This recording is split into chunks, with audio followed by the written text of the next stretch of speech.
buenos días a toda la audiencia de Telefuturo. Un gusto poder compartir con todos ustedes, como cada domingo, nuestro programa Esto dice la Iglesia, una propuesta de la Arquidiócesis de Asunción. Buen día, Andresa, ¿cómo estás?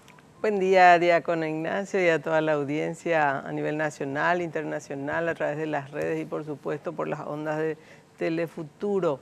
Hoy vamos a estar hablando del bautismo del Señor, el bautismo como puerta de la fe y vida nueva. Para eso tenemos un invitado, diácono, el padre Bonifacio. Bonifacio Romero hoy está con nosotros. ¿Qué tal, país? Ahí va. Y por ahí te dice, amigo. Un saludo especial para vos, para Andresa y para todos nuestros hermanos que están compartiendo con nosotros a través del canal Telefuturo. Muy bien, padre. Bueno, estás también como asesor de la coordinación de laicos en la Arquidiócesis de Asunción, país. Sí, estoy ofreciendo este servicio, importante, por cierto, no digo como por mi servicio, sino lo que significa la coordinación arquidiocesana de laicos, ¿verdad? Sí. Es una instancia pastoral muy importante para la arquidiócesis porque en la coordinación arquidiocesana de laicos están representados todos los decanatos, porque son 22 personas que integran la coordinación arquidiocesana de laicos. 2 personas vienen a representar cada uno de los decanatos de nuestra arquidiócesis, ¿verdad? En total son 11 decanatos. Y 2 personas más también representan a los movimientos laicos. Y también ahí estoy como acompañando a la gente como asesor.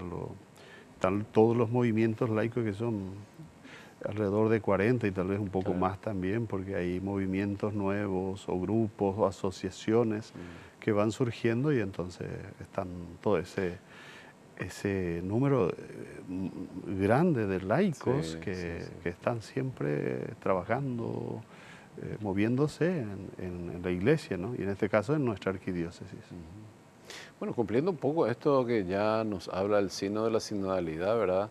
De la importancia también de que nosotros, los bautizados, díselo, ¿verdad?, asumamos un poco nuestra responsabilidad también como tal, ¿verdad? Porque ya pensamos muchas veces que solamente el país, el obispo, las religiosas cueras son los responsables de la evangelización, por ejemplo, pero el Papa Francisco ya nos ha hablado de esta responsabilidad que tiene que tener justamente el laico, que surge justamente del bautismo, pero el bautismo que fuimos constituidos sacerdote, profeta y rey. Vea, pecha y nada, lleva. Amigo. Y bueno, ya que estamos en este día de la fiesta del bautismo del Señor, también conviene, antes de pasar a hablar de nuestro bautismo, ¿verdad?, Sí. recordar un poco que fue el mismo Señor Jesús que recibió el bautismo de su primo segundo, podemos decir, Juan el Bautista. Sus mamás eran primas, la Virgen María y Isabel, ¿verdad? Y en ese acontecimiento y en ese relato bíblico del Nuevo Testamento encontramos ese relato hermoso, por cierto, que Jesús de repente aparece en la fila de los pecadores. Y este acontecimiento es realmente extraordinario, ¿no? Jesús se mete en la fila de los pecadores, en la fila de los seres humanos, digamos. Y se va y Juan se sorprende cuando aparece Jesús y le dice: soy yo quien necesito que me bautices. ¿Y yo cómo te voy a bautizar? Y Jesús sale con una frase muy, muy profunda, aparentemente muy sencilla: conviene que hagamos como tenemos que hacer. Jesús siempre buscó, después de toda su vida, sabemos que buscó siempre la voluntad del Padre, ¿no? Entonces, para dar cumplimiento a lo que estaba previsto, ¿verdad?, en el plan de Dios, ¿verdad?, tenía que Juan, como precursor, como el que estaba preparando el camino de la llegada del Señor, y cuando llegó Jesús, vuelvo a decir cómo se sorprende, pero bueno. Y en ese acontecimiento, en ese relato que nos hacen los evangelistas, porque en los 4 evangelios encontramos el relato del bautismo del Señor. cada uno desde dándonos algunos elementos diferentes, pero todos confluyen, digamos, al acontecimiento del bautismo del Señor. Sabemos que en este acontecimiento del bautismo del Señor, Jesús inicia su misión, su vida pública, como decimos cuando estudiamos todas estas cosas, ¿verdad? Inicia su ministerio público. Durante 30 años estuvo como en silencio en ese pueblito, a lo mejor no es bueno decir, pero como de ella es en broma, pero en serio, un pueblo Chapimi, ¿verdad? Que era Nazaret. Tal, uno de los que en el Evangelio también encontramos una frase que alguien dijo, cuando su hermano se fue a invitar, le encontramos al Señor, al Salvador, al Mesías. Dijo, pero qué cosa buena va a salir de Nazaret, era el concepto que se tenía. Y toda su vida vivió en ese pueblito donde no se esperaba nada importante, ¿no? Sí. Y es el misterio de Dios, ¿verdad? Que yo solo en estos días estuvimos conversando, reflexionando con la gente, y yo me preguntaba y le preguntaba a la gente, ¿por qué Jesús no nació en esos hospitales que llamamos ahora del Imperio Romano, ¿verdad? Donde seguramente que había mucha más posibilidades de atención? No, Él nace, así como sabemos, ¿verdad? Conocemos muy bien el relato de dónde nació y cómo nació, ¿verdad? Entonces, el Dios nuestro es el que entra en la historia de la humanidad de forma casi imperceptible. Y lo llamativo es que el santo de los santos se pone como uno más en fila de los pecadores. Después, en otro pasaje, ya más adelante, ante la observación que hacen los cumplidores de la ley y los buenos judíos, digamos, dicen, pero este no puede ser el Mesías, porque este viene y se mete con los pecadores, come con ellos. Y la respuesta maravillosa de Jesús, que a mí me consuela mucho como pecador, ¿no? Jesús dijo, el Hijo del Hombre vino a buscar y a salvar a los que estaban perdidos. Este es el Dios de quien nos anuncia, nos habla Jesús, que para Dios nadie está perdido.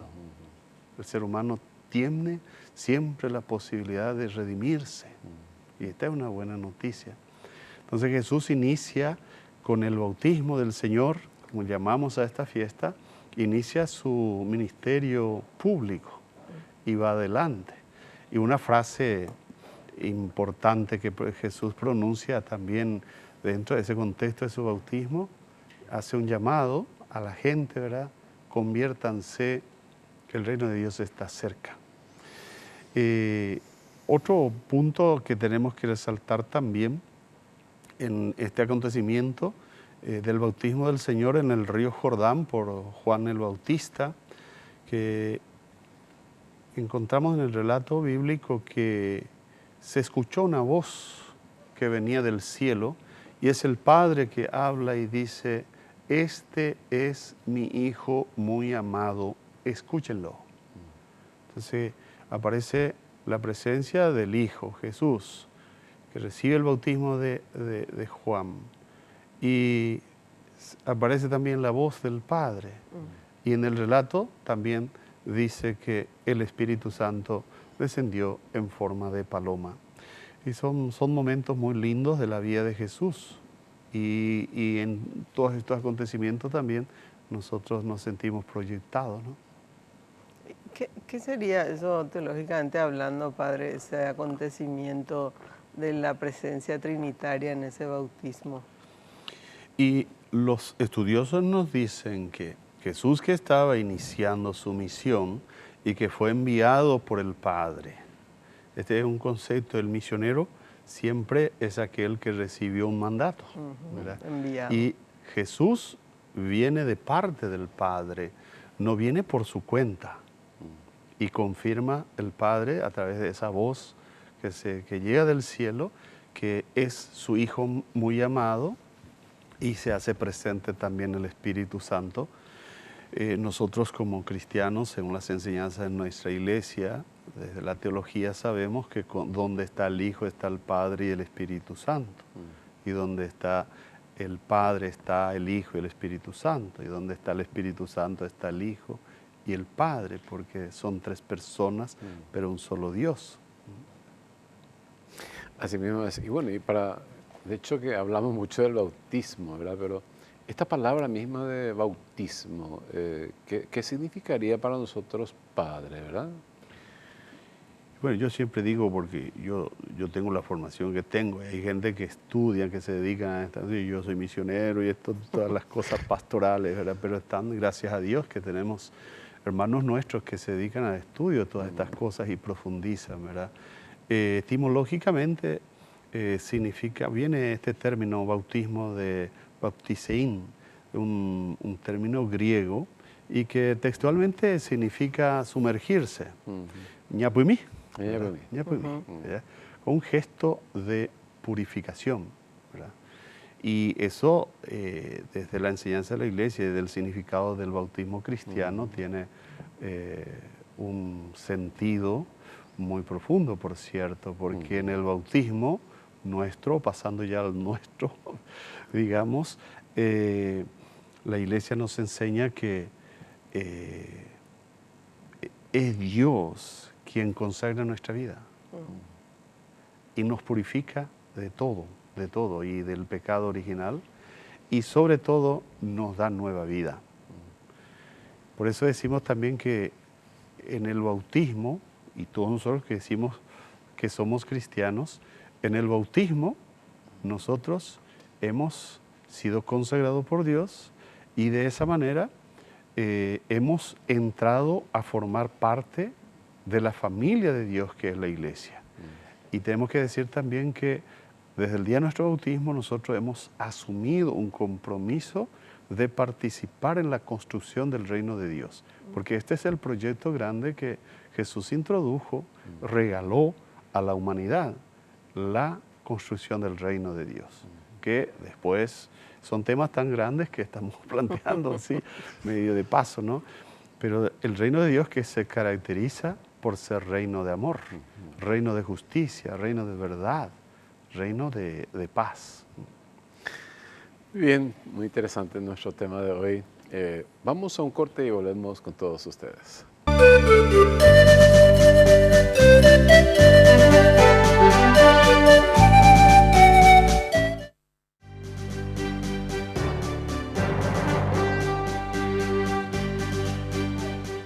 Y volvemos con todos ustedes en Esto Dice la Iglesia, hoy en la fiesta del bautismo del Señor.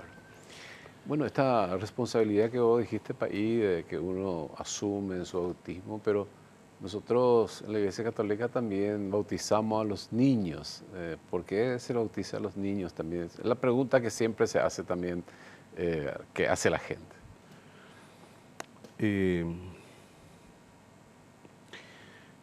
Todos los sacramentos, y el primer sacramento de iniciación, tenemos 7 sacramentos, y los 3 primeros sacramentos llamamos de iniciación, que son el bautismo, la Eucaristía, la confirmación. Y después están los 2 sacramentos llamados de sanación. El sacramento de la reconciliación o de la penitencia o de la confesión también llamamos, y el sacramento de la santa unción, ¿verdad? Y los 2 otros sacramentos que se llaman para fines específicos, que es el sacramento del matrimonio y el sacramento del orden. Todos estos sacramentos tenemos que entender nosotros en clave de regalo, clave de amor. Entonces, un papá y una mamá que se consideran cristianos, que dicen que creen en Dios, que creen en Jesucristo, que creen y que están participando, o buscan al menos participar en ese proyecto que mencionamos, que es la construcción del reino de Dios, reino de justicia, que tanto se necesita en el mundo, ¿verdad? Que haya igualdad de posibilidades para todos, para que no solamente un grupo de personas vivan bien y otra masa grande de gente que están tan necesitadas. Bueno, unos padres que creen en Dios y creen en la construcción de este reino de Dios, el reino de amor, creen que es lo mejor que recibieron después de la vida, y ven que su hijo o su hija es puro regalo de Dios. Y cómo no va a querer darle lo mejor a su hijo o a su hija. Cuando a mí me toca celebrar el sacramento del matrimonio, perdón, el sacramento del bautismo, yo suelo decirle a la gente, a los padres, a los padrinos, y a veces vienen todos los familiares, ¿verdad? Y suelo decirle, no hay otra cosa más grande, no hay otra dignidad más grande que el ser humano pueda anhelar, que ser hijo de Dios. Si queremos pensar en términos científicos, los científicos nos dicen que el universo comenzó a existir y hay un creador, y la Iglesia nos enseña que ese creador, encontramos en el relato del libro del Génesis, que ese creador envió a su hijo y su hijo instituyó los sacramentos, instituyó el sacramento del bautismo, y que a través del sacramento del bautismo nosotros nos convertimos en hijos de Dios, en hijas de Dios. Y es Dios quien consagra nuestra vida. Y es Él quien hace de nosotros sus hijos. Y los padres que tienen buena catequesis y conocen estas cosas, ¿qué otra cosa más linda va a desear para su hijo? Para su hijo. Y a veces también se dice, ¿verdad? Los papás que saben de la importancia de la educación, por ejemplo, no van a decir, no, yo voy a respetar a mis hijos, voy a esperar que llegue a la mayoría de edad y después si él quiere estudiar o no. Entonces, sí, sabemos que el estudio es fundamental.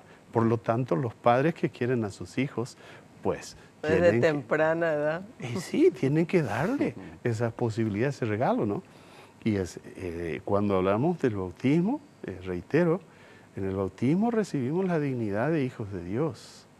Y eso significa vida eterna, porque Dios al crear al ser humano, y todos hemos vivido esta experiencia, lo que estamos sentados aquí, nuestros amigos que nos ayudan también para esta transmisión, todos hemos comenzado a existir en el vientre de nuestra madre. Y yo suelo decirle a la gente, nadie pidió a nadie comenzar a existir. Y ninguna mamá, ningún papá le conoció a ese ser en el momento de la fecundación. Fue Dios quien le dio identidad a cada ser humano en el momento de la fecundación. Eso es maravilloso, es fantástico. Y yo suelo decir en ese sentido que Dios es un ser descontentado. No se contentó con darnos la vida, sino quiso darnos la dignidad de llamarnos, y de verdad lo somos, hijos de Dios, ¿no? Pero también mencionamos que el bautismo es un compromiso. ¿Recuerda que dijiste? Entonces el compromiso nuestro es vivir de acuerdo a la ley del amor. Y hay que reconocer también que en todo ser humano siempre hay, es un misterio, ¿no? Siempre hay egoísmo. Y el egoísmo sería lo contrario a lo que es el amor. Sí. Jesucristo es la plenitud del ser humano, el verdadero hombre. Por eso yo suelo mencionar con frecuencia en nuestros encuentros de formación el número 22 del documento Gaudium et Spes. No recuerdo exactamente la cita, ¿verdad? Pero esta es la idea. Dice el documento que solamente a través de la figura del Verbo encarnado, Jesucristo, sí, el ser humano va a conocerse. Porque Jesucristo es el hombre perfecto. En la medida que el ser humano, el bautizado, le conoce a su Salvador, a su Señor, a su Dios, al verdadero hombre, entonces va a conocerse. Va a conocer su identidad, va a conocer su vocación, va a conocer su misión. Y cómo debe participar en la vida de la sociedad, llámese iglesia o fuera de la iglesia, digo así para referirme a los que dicen que no creen en Dios, ¿verdad? Entonces... Qué lindo. Yo me acuerdo siempre de un profesor nuestro que nos decía justamente eso, padre, que cuando uno se bautiza, dice, el Padre ya no ve tu rostro, sino ve impregnado el rostro de su Hijo en ti. ¿Verdad? Qué bello también eso, ¿verdad? Porque al final no solamente es impregnado, sino uno tiene que asumir también ese compromiso de ser como Jesucristo, ¿verdad? Primeramente estuviste hablando también de que Jesús, bueno, estuvo en Nazaret, se involucró con la gente, conoció a la gente y después comenzó su predicación, ¿verdad? Y el laico es aquella persona justamente que está en el mundo, ¿verdad? Y que puede santificar también a través de su presencia, ¿verdad? Ahí en el lugar donde está viviendo. Sí. Hay un término que utilizamos mucho en la iglesia, ¿verdad? E incluso para decir que nuestra iglesia es apostólica, ¿verdad? Cuando decimos que nuestra iglesia es una, santa, católica y apostólica, lo que estamos hablando en el fondo, o nos estamos refiriendo a personas concretas, que fueron los apóstoles. Ellos fueron los testigos dignos de fe, y a través de ellos que nosotros estamos sentados aquí hablando de todas estas cosas, de la enseñanza de la iglesia, ¿no? Entonces, los apóstoles fueron dignos testigos, testigos creíbles. ¿Por qué decimos? Porque ellos dieron su testimonio donando su vida. Y uno, por una mentira o por un mito, por un cuento, porque bombero aquí, mala visión allá, no va a entregar su vida. Pero menos Juan y los otros 10 murieron mártires. Entonces son los testigos dignos de creer. Entonces el bautizado también tiene que dar testimonio de la vida de aquel y de sus enseñanzas, viviendo de acuerdo a las enseñanzas de su maestro. Hay una, yo sé que tenemos poco tiempo acá, no tenemos que recordar también eso, pero hay una frase muy linda que ya encontramos en el documento de Puebla del 1979, si mal no recuerdo, y el documento de Aparecida asume nuevamente esa definición. ¿Quiénes son los laicos? Varones y mujeres de iglesia en el corazón del mundo. Varones y mujeres del mundo en el corazón de la iglesia. Y hoy más que nunca necesitamos que los bautizados, ¿verdad?, recuerden y asuman su identidad de hijos de Dios. El bautizado se sabe pecador. Cuando digo así, recuerdo la distinción que hacía el Papa Francisco. El cristiano, nosotros los cristianos somos pecadores. Cometemos errores, nadie es perfecto. A veces cometemos errores pequeños y otras veces enormes errores, ¿verdad? Especialmente caemos en esas tentaciones cuando hay un boebe y ya participa en la misa, todo eso, nos dejamos estar y bueno, caemos en las tentaciones. Somos pecadores.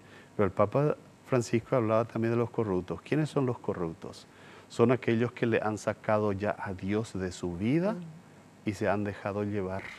Han planificado su vida, han planteado su vida desde su egoísmo. Jesarayan de llave. Vaya, bebé ya, more de paraya. Entonces nosotros los bautizados, los cristianos, sabemos que no somos perfectos. Y nadie es perfecto, ni un ser humano es perfecto. Solo Dios es perfecto. Eso decimos no para defendernos, ni para argumentar de manera barata nuestra realidad cristiana. Somos pecadores. Y ahí viene la necesidad que experimenta el bautizado de estar en comunión con su Señor, con su Salvador. Con aquel que dijo, como mencionamos, ¿verdad?, que aquel que dijo que vino a buscar y a salvar a los que están perdidos. Él es nuestro único Salvador. Y bueno, ahora estamos celebrando su bautismo y recordando nuestro bautismo. El carácter que imprime en nosotros, ¿verdad? Y que es indeleble. Y qué interesante es hacer conciencia de eso, de que cada uno de nosotros también tenemos una misión y sobre todo una vocación como bautizados y laicos, que podemos también pensar en un mundo mejor que depende de cada uno de nosotros también, Padre, ¿verdad? Así mismo. La identidad es muy importante. Yo, entrando en un campo que a lo mejor no tiene mucho que ver con lo que estamos diciendo, pero hablando de identidad, a mí los que me conocen me hinchan siempre, porque yo soy de Guaraní, entonces en el ámbito deportivo yo tengo mi identidad de Guaraní, ¿verdad? Entonces, así también el bautizado tiene que recordar siempre ese momento de la consagración de su vida. Y ese momento, como dijiste, imprime carácter, es indeleble. No necesitamos de dos bautismos. Por eso, esto que nuestros hermanos protestantes, ¿verdad? Y en Asunción y en otros lugares también aparecen estos grupos que quieren bautizar nuevamente para que la persona vaya a formar parte de su grupo. Ese bautismo no es necesario, porque Dios actúa y Dios actúa de manera seria, digamos, en el sentido de que no va a ser guau, como decimos, sino va a ser en serio, y por lo tanto necesitamos un solo bautismo. Y entonces esa identidad es importante. Y así también, como mencionaste, Andresa, es importante que el bautizado conozca más de su vocación y también su misión. A veces la gente dice, pero se ve él ayapota. Yo estuve mucho tiempo, llamábamos un equipo misionero, así decíamos en mi congregación, ¿verdad? Recorríamos por muchos lugares y la gente decía, pero se ve él ayapota, según la escoimba de vela, me. Y eso no es así, ¿verdad? También se conoce esta frase linda que dice que nadie es tan pobre para decir que no tiene nada que ofrecer. Y tampoco es conveniente decir, ¿verdad?, que uno es tan rico que no va a necesitar de nadie ni de nada, ¿no? Entonces así es la vida. Y entonces nos necesitamos todos y los cristianos, los bautizados, nos llamamos hermanos. En mi parroquia, al final de la homilía, yo suelo tratar de recordar para decirle a la gente, sigamos rezando los unos por los otros. Sigamos rezando los unos por los otros. Nos necesitamos. Nadie puede decir que no le necesita a nadie, ¿no? El bautizado le necesita a su Dios, a su Padre, a su hermano mayor, a Jesucristo, necesita al Espíritu Santo y necesita también a sus hermanos, ¿no? Bueno, País, te agradecemos por esta iluminación que nos ha hecho y toda nuestra audiencia también en este día que festejamos la fiesta del bautismo del Señor. Nosotros volvemos con todos ustedes el próximo domingo. Hasta entonces.